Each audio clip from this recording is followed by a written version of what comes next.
Απίστευτο περιστατικό απάτης καταγράφηκε εις βάρος συμπολίτησάς μας στην ΚΟ όταν ένας επιτίδεος, προσποιούμενος εργαζόμενος στο λογιστή Ηλία Χρυσόπουλο, προσπάθησε να της υποκλέψει μεγάλο ποσό με τη δικαιολογία ότι η ίδια είχε μεγάλο χρέος στην εφορία λόγω μη προσκόμισης αποδείξεων. Η υποψιασμένη γυναίκα κατέγραψε τη συνομιλία και ο Έκφραση 97 εξασφάλισε και φέρνει στη δημοσιότητα το ηχητικό από τη στοιχομηθεία.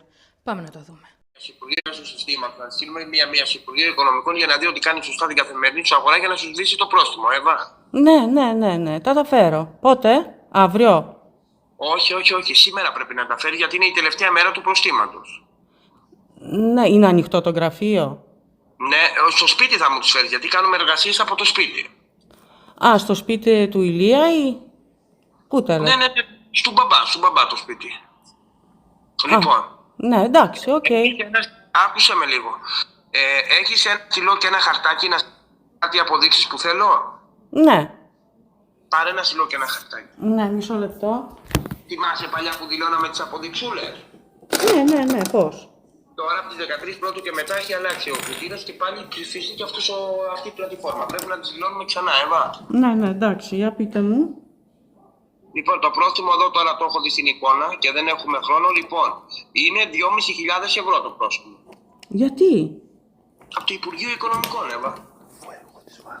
Ναι, αλλά εγώ τα έχω πληρωμένα όλα. Όχι ότι χρωστάς.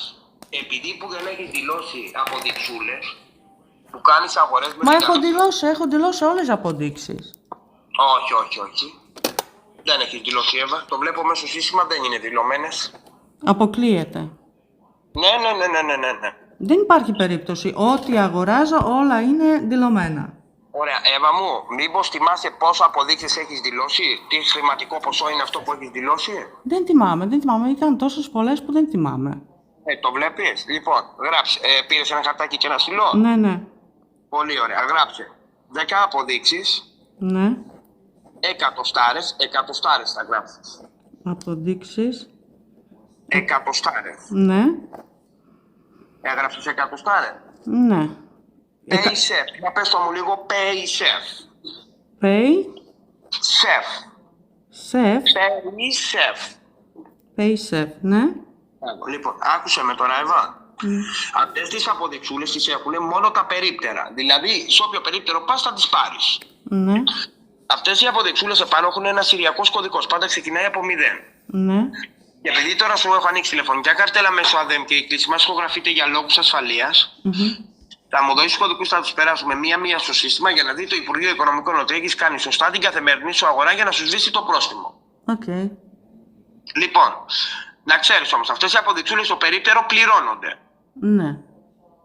Και μέσω ηλεκτρονικά, μέσω συστήματος, αυτό διαρκεί 26 λεπτά, να ξέρεις. Ναι. Αμέσως τους δίνει το πρόστιμο και μέσα σε 26 λεπτά, μέσω ηλεκτρονικά, μέσω συστήματος, θα μπουν στην καρτούλα σου, στο λογαριασμό σου που βλέπω μπροστά μου, τα χρήματα αυτά που θα δώσετε στον περιπτέρα. Ναι.